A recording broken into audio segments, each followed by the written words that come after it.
എന്താടാ നിങ്ങൾ അങ്ങനെ പറയണത്?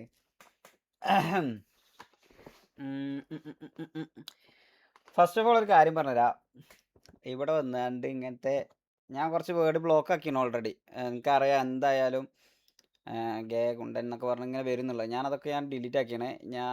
നമ്മളെ ഒരു എൻ്റെ ഒരു പേഴ്സണൽ ഒപ്പീനിയൻ പറയുകയാണെന്നുണ്ടെങ്കിൽ അങ്ങനത്തെ കാര്യങ്ങളിൽ എന്തായാലും നമ്മൾ ഗേ ഇതെങ്ങനെ പിന്നെ വന്ന് അയ്യോ അപ്ഡേറ്റ് ആയിട്ടില്ലേ? ഒറ്റ മിനിറ്റ് ഗൈസ്. അതെന്താ പിന്നെ അങ്ങനെ വരുന്നത്? ഞാൻ ഒഴിവാക്കിയാണല്ലോ.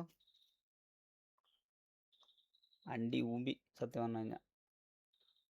വെയിറ്റ് ആക്ക്, ഇതെവിടെ ബാനഡ് വേർഡ്സ്? ആ ഞാൻ കളഞ്ഞനെ. എനിക്കറിയാം നിങ്ങൾ ബ്രില്യൻ്റ് ആൾക്കാരാ. ജി കഴിഞ്ഞ് സ്പേസ് കഴിഞ്ഞ് എ ഇട്ട് വൈ ഇട്ട് അങ്ങനെ വരെ നിങ്ങൾ വരും.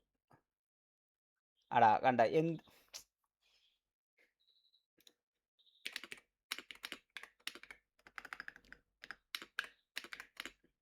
എടാ ഇവിടെ ഞാൻ ഒരു കാര്യം പറയാം ചാറ്റ്. നമ്മളെ ചാറ്റിൽ അങ്ങനത്തെ സാധനം ഒന്നും കൊണ്ടുവന്നിടണ്ട, മനസ്സിലായോ? ഫസ്റ്റ് ഓഫ് ഓൾ എനിക്കൊരു കാര്യം പറയാനുള്ളതെന്ന് വെച്ചാൽ എനിക്ക് ഷമീറിനായിട്ട് സത്യം പറഞ്ഞു കഴിഞ്ഞാൽ ഈ വാച്ചിങ്ങിൻ്റെ കേസൊക്കെ പറഞ്ഞുകൊണ്ടുള്ള ഇഷ്യൂ അല്ലാതെ എനിക്ക് ഇങ്ങനത്തെ ഈ റിയൽ ലൈഫ് കാര്യങ്ങളായിട്ടൊന്നും എനിക്ക് സത്യം പറഞ്ഞു കഴിഞ്ഞാൽ ഇഷ്യൂസ് ഒന്നും ഇല്ല. ഞാൻ ഇന്ന് ആക്ച്വലി ഓപ്പണായിട്ട് പറയുകയാണെന്നുണ്ടെങ്കിൽ എനിക്ക് ഇന്ന് വൈകുന്നേരം 5:30 ഒരു ലൈവ് ഇടണമെന്നുണ്ടായിരുന്നു. വൈകുന്നേരം 5:30 ലൈവിൽ ഇതേപോലെ കുറച്ച് കാര്യം പറയാനുണ്ടായിരുന്നു. മെയിൻ തിങ് എന്താണെന്ന് വെച്ചാൽ എനിക്ക് ഇതിൽ എഫക്റ്റ് ആയ ഒരാൾ എഫക്റ്റ് ആയ ഒരാൾ ഞാനും കൂടിയാണെന്ന് പറയാനുള്ള റീസൺ എന്താ വെച്ചാൽ ഷമീർ റീസണിൽ നിങ്ങൾക്ക് എല്ലാവർക്കും അറിയാം. ഓൻ്റെ വാച്ചിങ് ഞാൻ കൊണ്ടുപോയി, ഓൻ്റെ വാച്ചിങ് ഞാൻ എടുത്തു എന്നുള്ളൊരു റീസണായിരുന്നു പറഞ്ഞത്. അപ്പം നിങ്ങൾക്ക് എല്ലാവർക്കും മനസ്സിലാക്കാൻ കഴിയുന്ന ഒരു സംഭവമാണ്, ഒരാൾ റെയ്ഡ് തന്നു എന്ന് കരുതിയിട്ട് ഈ പറയണ പോലെ വാച്ചിങ് കയറൂല, ഫോളോവേഴ്സേ കയറുള്ളൂ, അല്ലെങ്കിൽ സബ്സ്ക്രൈബേഴ്സേ കയറുള്ളൂ. അപ്പോൾ ആ ഒരു സാധനം എങ്ങനെ തന്നെ പോയാലും ഇവിടെ ഓഡിയൻസ് കുറച്ചൊക്കെ സ്റ്റിക്ക് ഓൺ ചെയ്ത് നിൽക്കുന്നുണ്ടെന്നുണ്ടെങ്കിൽ നിങ്ങൾക്ക് അത് ഇവിടുത്തെ കോണ്ടൻറ്റോ അല്ലെങ്കിൽ ഇവിടുത്തെ എന്തെങ്കിലുമൊക്കെ ഇഷ്ടമായതുകൊണ്ട് മാത്രമാണ്, അല്ലാതെ റൈഡ് തന്നതിൻ്റെ പേരിൽ മാത്രമല്ല. പിന്നെ ഞാൻ ഓനെ യൂസ് ചെയ്ത് കഴിഞ്ഞതിന് ശേഷം ഞാൻ ഓനെ ഒഴിവാക്കി, അങ്ങനത്തെ കാര്യങ്ങളൊക്കെയാണ് ഓൻ പറയണത്. അപ്പം അതിനെ സംബന്ധിച്ചുള്ള കാര്യങ്ങളൊക്കെ പ്രൂഫ് അടക്കം എനിക്ക് ചെയ്യാനുണ്ട് എന്നായിരുന്നു ഞാൻ പറഞ്ഞത്. പിന്നെ ഞാൻ കുറേ നേരം 5:30 കഴിഞ്ഞ് ഞാൻ ഇതേമാതിരി പുറത്തൊക്കെ പോയി വന്നപ്പോൾ എനിക്ക് തന്നെ അങ്ങനെ തോന്നി, ഇപ്പോൾ നിങ്ങൾ കുറച്ച് എന്തുതന്നെയാണെന്നുണ്ടെങ്കിലും RP കാണണം, അല്ലെങ്കിൽ നമ്മളെ GTA ഗ്യാങ് റിലേറ്റഡ് ആയിട്ടുള്ള സംഭവങ്ങളൊക്കെ നിങ്ങൾക്ക് സിറ്റിക്ക് അകത്തുള്ള കുറേ കാര്യങ്ങൾ കാണണം എന്ന് കരുതിയാണ്ട് ഇൻട്രസ്റ്റ് ആയിട്ടുള്ള ഒരുപാട് ആൾക്കാരാണ് സത്യം പറഞ്ഞു കഴിഞ്ഞാൽ മെയിൻലി ഇൻ്റെ ലൈവ് കാണാൻ വരുന്ന ആൾക്കാർ എന്നുള്ളത് എനിക്കറിയാം. അപ്പോൾ പിന്നെ നിങ്ങളെ വെറുതെ ഈ പറയണ പോലെ വെറുതെ ബോറിംഗ് ആക്കി ഈ പ്രൂഫ് കുറേ കൊണ്ടുവന്ന് വോയിസ് കുറേ കേൾപ്പിച്ച് അങ്ങനെ അക്യൂസേഷൻ എനിക്കെതിരെ അങ്ങനെ അക്യൂസ് ചെയ്യണ ഒരു സംഭവമൊന്നും മെയിൻലി ഒന്നുമില്ല. അപ്പോൾ പിന്നെ ഞാൻ ഈ സാധനം ഇങ്ങനെ കുറേ പ്രൂഫ് എന്ന് പറഞ്ഞുകൊണ്ട് നിങ്ങൾക്ക് പ്ലേ ചെയ്ത് തന്നാണ്ട് നിങ്ങളും കൂടി വെറുതെ ബോറിംഗ് ആക്കിച്ചിട്ട് കാര്യമില്ല എന്ന് കരുതിയിട്ടാണ്. അതിൽ ഷമീറിൻ്റെ ചാറ്റ് ഉണ്ട് കുറച്ച്, ആണോ അറിയില്ല, ഇതാ ഷമീറിനായിട്ടുള്ള മെസ്സേജുകളാണ്. ഇതിലുള്ള വോയിസുകൾ ഞാൻ ജസ്റ്റ് ഒന്ന് പറഞ്ഞുതരാം. ഇനി എനിക്ക് വോയിസ് കേൾപ്പിച്ചങ്ങാണ്ട് എന്താ പറയുക, അത് പ്രൂഫ് അടക്കമുണ്ട്, പക്ഷേ ഇത് വോയിസ് കേൾപ്പിച്ചങ്ങാണ്ട് ഈ പറഞ്ഞ പോലെ അങ്ങനെ വലിയൊരു ഓനെതിരെ തിരിയാനോ അല്ലെങ്കിൽ ഓനക്കെതിരെയുള്ളൊരു സംഭവമൊന്നും അല്ല. എനിക്ക് എൻ്റെ സൈഡ് ഒന്ന് ക്ലിയർ ചെയ്യണം എന്ന് കരുതിയിട്ട് പറയാം. ഓന് സിറ്റിയിൽ വരുന്ന സമയത്ത് ഫസ്റ്റ് ഓഫ് ഓൾ ഇന്നെയാണ് വിളിക്കാറുണ്ടായിരുന്നത്. ജസ്റ്റ് ഒരു 5 മിനിറ്റ് ഗൈസ്, 5 മിനിറ്റ് കഴിഞ്ഞിട്ട് നമുക്ക് RP കയറാം. 5 മിനിറ്റ് ഇന്നെയാണ് വിളിക്കാറുണ്ടായിരുന്നത്.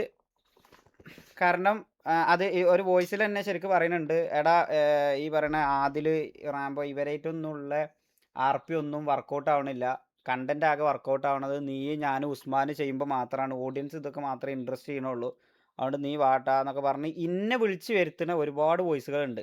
ചെയിൻ ടുഗദർ കളിക്കണം നമുക്ക്, ഇതൊക്കെ തന്നെയാണ് അവൻ ഇങ്ങോട്ട് വിളിച്ചിരുന്നത്. അല്ലാതെ ഞാൻ ഓൻ്റെ അടുത്തേക്ക് അങ്ങോട്ട് പോയിട്ടൊന്നുമില്ല. ഓനക്ക് സാധനങ്ങളൊക്കെ കുറേ ഞാൻ റെഡി ആയി കൊടുത്തതാണ്.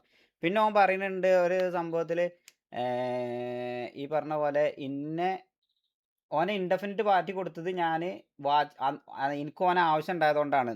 ഈ ഇൻഡെഫിനിറ്റ് മാറ്റി കൊടുത്തതിൻ്റെ ഒരു ചാറ്റ് ഉണ്ട് ഇതിൽ, ബാനൊക്കെ മാറ്റി കൊടുത്തതിൻ്റെ ഒരു ചാറ്റ് ഉണ്ട്. ആ ചാറ്റ് ഏകദേശം 2.5-3 മാസം മുമ്പ് എന്തോ ആണ് ഞാൻ ഡേറ്റ് നോക്കുമ്പോൾ. ആ ടൈമിൽ അവനെ ബാന് മാറ്റി കൊടുക്കുന്ന ടൈമിൽ എനിക്ക് യൂട്യൂബിൽ അന്ന് ഞാൻ ജസ്റ്റ് അന്നത്തെ ലൈവുകൾ നോക്കുമ്പം എല്ലാം 2.5K എബോവ് വാച്ചിങ് എനിക്കുണ്ട്.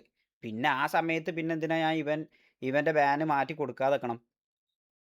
അതുകൊണ്ട് ഞാൻ പറയല്ലോ, എനിക്കെതിരെ അക്യൂസ് ചെയ്ത കുറച്ച് സംഭവങ്ങൾ എന്ന് പറഞ്ഞു കഴിഞ്ഞാൽ ഞാൻ ഫെയിമിന് വേണ്ടി ചെയ്തു എന്നുള്ളതാണ്. രണ്ടാമത്തെ ഒരു കേസ്, ഇവിടെ വീട്ടിൽ നിന്ന് മമ്മൂൻ്റെ മുഖത്ത് 5 മിനിറ്റോളം ചവിട്ടി നിന്നപ്പോൾ ഞാനത് കണ്ട് ചിരിച്ചു. ഒരു കാര്യം, ആദ്യത്തെ ഒരു കാര്യം എന്താ വെച്ചാൽ, എനിക്ക് അങ്ങനത്തെ ഒരു ഓർമ്മ എൻ്റെ മനസ്സിലില്ല. ഇങ്ങനെ സംഭവം നടന്നത് പോലും എൻ്റെ മൈൻഡിലില്ല സത്യം പറഞ്ഞു കഴിഞ്ഞാൽ. അങ്ങനത്തെ ഒരു സംഭവം നടന്നുകണോന്ന് തന്നെ എനിക്ക് ഡൗട്ട് ആയിരുന്നു. ഇന്നലെ തൊപ്പി വന്നാണ്ടത് അക്സെപ്റ്റ് ചെയ്യുമ്പോഴാണ് ഓക്കെ അവൻ അത് ചെയ്തിക്കണെന്നുള്ളത്. അല്ലാതെ ഇങ്ങനെ ഒരു സംഭവം നടന്നത് തന്നെ എൻ്റെ ഓർമ്മയിലില്ല കേട്ടോ. എൻ്റെ ഓർമ്മയിലില്ല. അഥവാ അത് ചെയ്തിട്ടില്ല എന്നും അല്ല, ചെയ്തിക്കണമെന്നും അല്ല ഞാൻ പറയണത്. ഞാൻ ഇതൊക്കെ എന്താ പറയുക, 8 മാസം 9 മാസം അല്ലെങ്കിൽ ഒരു 6 7 മാസം മുമ്പ് നടന്നൊരു സംഭവം. നമ്മൾ GTA MRC GTA ഒക്കെ നടക്കുന്നതിന് മുമ്പ്, തുടങ്ങുന്നതിനൊക്കെ മുമ്പ്, ഒരുപാട് മുമ്പ് നടന്നൊരു സംഭവം. അതുകൊണ്ട് എനിക്കത് ഓർമ്മയിൽ ഇല്ല സത്യം പറഞ്ഞു കഴിഞ്ഞാൽ അങ്ങനത്തെ ഒരു സംഭവം. പിന്നെ ഈ സംഭവങ്ങളൊക്കെ എനിക്ക് കണ്ടന്റ് തരണ്ടെന്നൊക്കെ ഇവൻ പറഞ്ഞതുണ്ട്. പിന്നെ അതേപോലെ ഇവൻ കണ്ണൂർ ഒരു വീട് നോക്കിയ സമയത്ത് നമ്മളൊരു വ്യൂവർ ആയിരുന്ന ഒരാൾ ഇതേമാതിരി എനിക്കൊരു മോശം രീതിയിൽ പറഞ്ഞിട്ട് ആദ്യം എനിക്ക് മെസ്സേജ് അയച്ചിരുന്നു. പിന്നെ ഞാൻ പുള്ളിനോട് എന്തുകൊണ്ട് അങ്ങനെ പറഞ്ഞു, ഞാൻ എന്താ തെറ്റാ ചെയ്തിട്ട് നിങ്ങൾ ഇങ്ങനെ പറയണമെന്നുള്ളത് ചോദിച്ചപ്പോൾ പുള്ളി അങ്ങനെ പറഞ്ഞു. പിന്നെ പുള്ളിക്ക് കാര്യങ്ങളൊക്കെ പറഞ്ഞ് മനസ്സിലാക്കി കൊടുത്തപ്പം അതിന് ശേഷം കുറച്ച് ഡാർക്കസ്റ്റ് കാര്യങ്ങൾ വേറെ ഉണ്ട്. ഡാർക്കസ്റ്റ് എന്നല്ല, ഒരു വേറെ കുറച്ച് റിലേറ്റഡ് ആയിട്ടുള്ള കാര്യമുണ്ട്. എനിവേ ഞാൻ അങ്ങനത്തെ സ്കിപ്പ് ചെയ്താൽ എനിക്കറിയാം. നിങ്ങൾ എന്താ പറയുക, നിങ്ങൾക്ക് എന്താ വേണ്ടതെന്നുള്ളത് എനിക്കറിയാം ഗൈസ്. അഥവാ നിങ്ങളിവിടെ RP കാണാനായിട്ട് വന്നിരിക്കുന്ന ഓഡിയൻസാണ്. അതുകൊണ്ടാണ് എനിക്ക് ഈ ഒരു ഇപ്പം നടന്നുകൊണ്ടിരിക്കണ IRL-ആയിട്ട് നടന്നുകൊണ്ടിരിക്കുന്ന സംഭവങ്ങളിൽ എനിക്ക് ഒന്നാമത് ഇടപെടാനും താല്പര്യമില്ല. ഞാൻ അതിലേക്ക് ഇറങ്ങണമില്ല. അവിടെ എന്താ നടന്നത് അങ്ങനത്തെ കാര്യങ്ങളിലൊന്നും എനിക്ക് യാതൊരുവിധ ബന്ധവുമില്ല. പിന്നെ ഞാൻ അതിലൊരു അഭിപ്രായം പറയണില്ല ഗൈസ്. കാരണം എന്താ പറയുക, ഞാൻ അതിൽ അഭിപ്രായം പറഞ്ഞു കഴിഞ്ഞാൽ പ്രശ്നമാണ്. എനിക്കെന്താ വെച്ചാൽ രണ്ടുപേരെയും അറിയണോണ്ടും പിന്നെ ഞാൻ ഇതാക്കി കഴിഞ്ഞ് കഴിഞ്ഞാൽ ഞാനൊരു ചായവുള്ള പോലെ അല്ലെങ്കിൽ അങ്ങനെ എന്തെങ്കിലുമൊക്കെ ആയിട്ട് പിന്നെ അത് കൺവേർട്ട് ചെയ്യപ്പെടും. അതുകൊണ്ട് എനിക്കതിൽ കൂടുതൽ അഭിപ്രായം പറയാനില്ല. അത്രേ ഉള്ളൂ. പെയിൻ ഇഷ്യൂ എന്ത് പെയിൻ ഇഷ്യൂ? എടാ പോടാ, ഈ ചെറിയ ഞാൻ കണ്ടു ആ വീഡിയോ. എനിക്ക് ആരോ അയച്ചെന്നീനു 15 സ്ലോട്ട് കൊടുക്കാന്ന് പറഞ്ഞാണ്ട്. അപ്പോൾ 15 സ്ലോട്ടൊക്കെ ഞാൻ ഇവിടെ കൊടുത്തിട്ട് പിന്നെ KVA എന്നെ 10 സ്ലോട്ട് കൊടുത്തിട്ടുള്ളൂ. പിന്നെ ഞാൻ എവിടുന്ന ഈ 15 സ്ലോട്ട് എടുത്ത് കൊടുക്കാന്ന് പറഞ്ഞത്? അങ്ങനെ ആരെയും പറയണേ, എൻ്റെ എന്തെങ്കിലും ഒരു പ്രൂഫ് ഉണ്ടെങ്കിൽ പറയാൻ പറ. അല്ലാതെ വെറുതെ ഇങ്ങനെ വായത്താളം മാത്രം പോരാ. അതുകൊണ്ട് എനിക്കതൊന്നും പ്രത്യേകിച്ച് അതിലൊന്നും പറയാനില്ല. അതൊക്കെ ചെറിയ കേസടാ. ഈ വെറുതെ റിക്രൂട്ട്മെൻറ്റിൽ 15 സ്ലോട്ട് കൊടുത്തിന്, 5 സ്ലോട്ട് കൊടുത്തിന്. ഇപ്പോൾ അതിലും വലിയ സംഭവങ്ങൾ നടന്നുകൊണ്ടിരിക്കുന്നതിൻ്റെ ഇടയിൽ പിന്നെ എനിക്ക് അതിലൊന്നും കമൻസ് ഇല്ല. പിന്നെ ഈ അതിൽ എന്താ വെച്ചാൽ എനിക്ക് പറയാനുള്ളത് എന്താ വെച്ചാൽ, ഇത് എത്രയൊക്കെ ഇപ്പം ഞാൻ ഇന്നലെ വന്ന് കാര്യങ്ങൾ പറഞ്ഞു. ഇനിയിപ്പം എന്തായാലും ഷമീർ വന്നാണ്ട് അവൻ്റെ കുറച്ച് കാര്യങ്ങൾ പറയണ്ടാവും. ഇതിങ്ങനെ ലൂപ്പാവും. എനിക്ക് പേഴ്സണലി ഇങ്ങനത്തെ ഒരു സംഭവത്തിനോട് എനിക്ക് ഒട്ടും താല്പര്യമില്ല. നമ്മൾ പിന്നെ സൈഫറിൻ്റെ ഓൾറെഡി ഞാൻ അന്ന് ലൈവ് കഴിഞ്ഞതിന് ശേഷം സംസാരിച്ചതിന് ഓനും തന്നെ കുറച്ച് ഷോക്കായി കണ്ടാണ് പറഞ്ഞത്. അതുകൊണ്ട് ഞാനും തന്നെ അത് വിട്ടു. ഓൻ്റെ ഭാഗത്തുനിന്ന് ഞാൻ അങ്ങനെയൊന്നും ഉണ്ടാവില്ല, അങ്ങനെ ഓൻ അങ്ങനെ മീൻ ചെയ്തിട്ടൊന്നും ഇല്ല എന്നുള്ള രീതിയിലൊക്കെ പറഞ്ഞപ്പോൾ അത് നമ്മൾ ആ ഒരു രീതിക്ക് അതങ്ങനെ നമ്മളെ സൈഡിൽ നിന്ന് വിട്ടു. അസെൻസിയോ ടു TV അറിയാം. ഞാനതൊക്കെ ഞാൻ ആദ്യമേ പറഞ്ഞല്ലേ, അതൊക്കെ ജാങ്കോ എവിടെ കയറും എന്നുള്ളത് നിങ്ങൾക്ക് കണ്ടറിയാമെന്നുള്ളത് അറിയാം. എനിക്കതൊക്കെ അന്നേ അറിയായിരുന്നു ഗൈസ്. TVയൊക്കെയാണ് പോകണമെന്നുള്ളതൊക്കെ അറിയായിരുന്നു. പിന്നെ വേറെ എന്താ, 2 ദിവസമായി. ഞാൻ ഇന്നലെ ലൈവ് ചെയ്യണമെന്ന് കരുതിയിരുന്നു. പക്ഷേ ഇന്നലെ എല്ലാവരും ലൈവ് ഓഫ് ആക്കിങ്ങാണ്ട് നിയാദിൻ്റെ ലൈവ് കണ്ട പോലെ ഞാനും ഇന്നലെ വണ്ടിയൊക്കെ സൈഡാക്കി റോട്ടിലിരുന്നിട്ട് തന്നെയാണ് ഞാനും ലൈവ് കണ്ടിരുന്നത്. അതൊരു വിഷയം ലൈവ് തന്നെ ആയിരുന്നു. ഈ ഒരു 120 125K വാച്ചിങ്ങിലൊക്കെ സ്ട്രീം ചെയ്യാന്ന് പറഞ്ഞു കഴിഞ്ഞാൽ അത് ക്വൈറ്റ് ഇമ്പോസിബിൾ ആണ്. ഇമ്പോസിബിൾ എന്നല്ല, അത് ഭയങ്കര ഒരു